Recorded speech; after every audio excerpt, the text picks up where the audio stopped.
Привет, гайсики! Welcome to Easy Podcast, и тема сегодняшнего разговора — трейлер нового мультфильма Disney 2.0 Wish. И это, по сути, будет уникальный случай, потому что сейчас я буду говорить не очень приятные вещи о фильме, который еще даже не вышел. И да, я знаю, что нельзя судить о фильме по трейлеру, потому что впечатление обманчивое, поэтому я не буду давать какую-то оценку со словами «Вот я думаю, фильм отстой, а я его даже не посмотрела». Просто мне показалось забавным, что трейлеры только вышли, а топовые комментарии под ними с тысячами лайков, все на комментах, которые исходят от разочарованных фанатов. И что обычно после трейлера все в восторге и говорят «Вау, хочу глянуть!». А тут критики уже говорят, что скорее всего получится не очень. И мне бы хотелось разобрать некоторые моменты, из-за которых у людей уже складывается такое впечатление. Но начнем с чего-то нейтрального. Анимация. Мне она кажется довольно милой. Она выглядит интересно. Это, если я не ошибаюсь, смешанная техника. То есть тут есть и 2D, и 3D. Напоминает мне чем-то Аркейн. Вот вам такой стиль нравится? Ну да, я тот самый старпер, который начинает говорить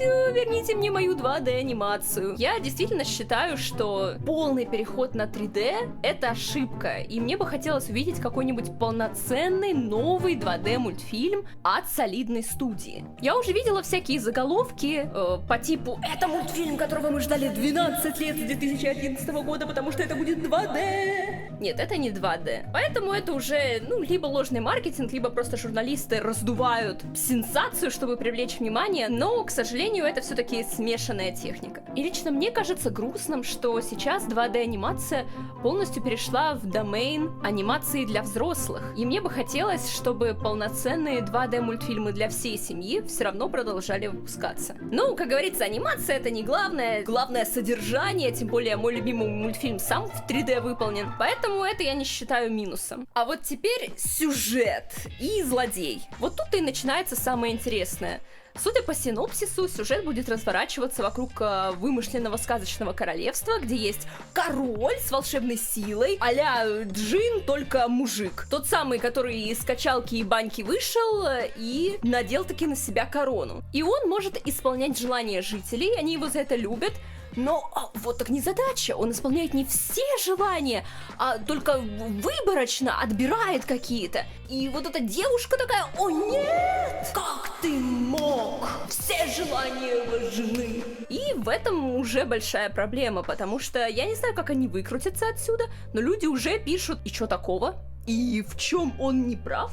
Почему этот белый дьявол подается как злодей?» Как бы эта тема уже была раскрыта много раз, что исполнение всех желаний до добра не доводит. В Брюсе Всемогущем это отлично показывается.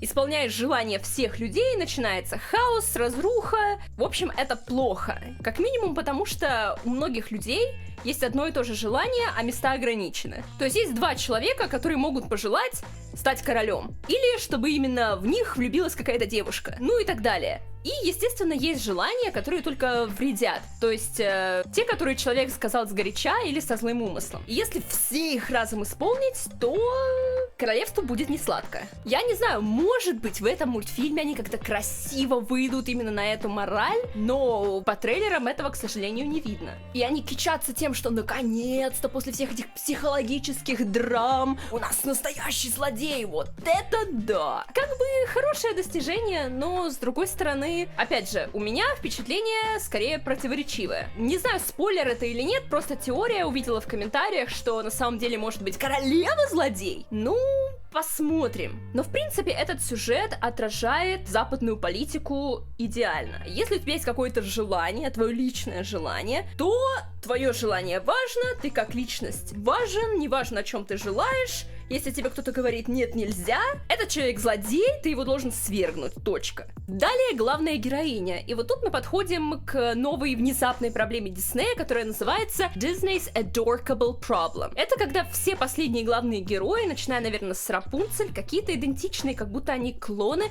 Я в трейлере увидела прям вот одну сценку, где мне показалось, что это Рапунцель. Как она говорит, как она двигается, ее мимика, ее голос.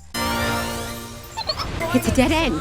Oh, good find, Valentino. Just don't freak out. And how did you find me? Люди пишут, что они уже устали от таких героев, что да, они милые, да, они прикольные, там Мирабелли, Рапунцель, вот это вот Аша теперь, но когда каждый раз ты видишь почти в буквальном смысле одно и то же, у тебя появляются вопросики. Как бы я сейчас не хейтила Frozen, Элса в нем была уникальным героем. Как раз таки потому, что она показывала новый тип личности, то есть она не была вот этой вот такой вот девочкой-припевочкой, немножко неуклюжая, такая милая.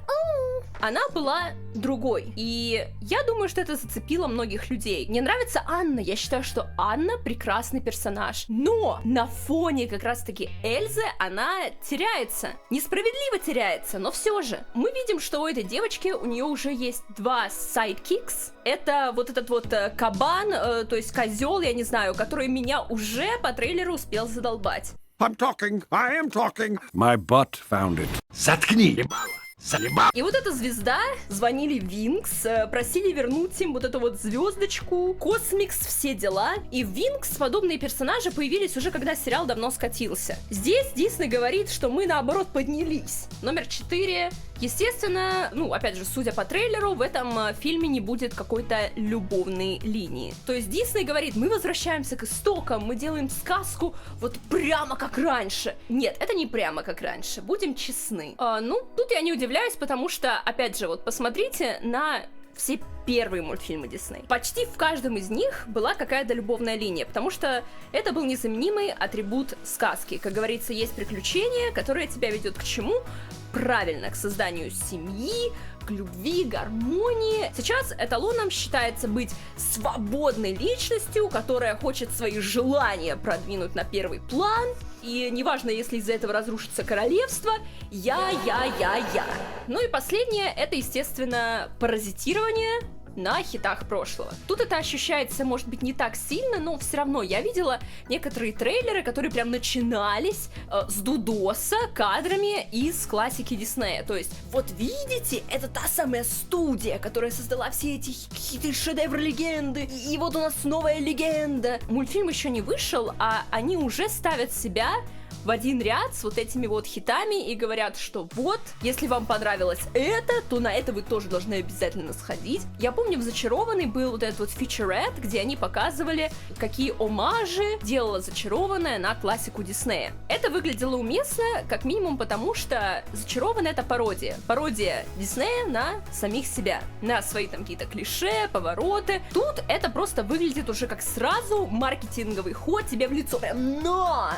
Как я и говорила, я не буду судить фильм, естественно, по трейлеру, я просто поделилась с вами моментами, которые заметили люди и которые всем сразу не понравились. Возможно, мультфильм будет шикарен, и тогда мне придется снять новое видео, где я буду извиняться. Маловероятно, но все же. И поделитесь своим мнением об этих трейлерах. Понравились ли вам герои, анимация, и куда вы думаете нас заведет сюжет. Спасибо за то, что прослушали этот эпизод Изя подкаста.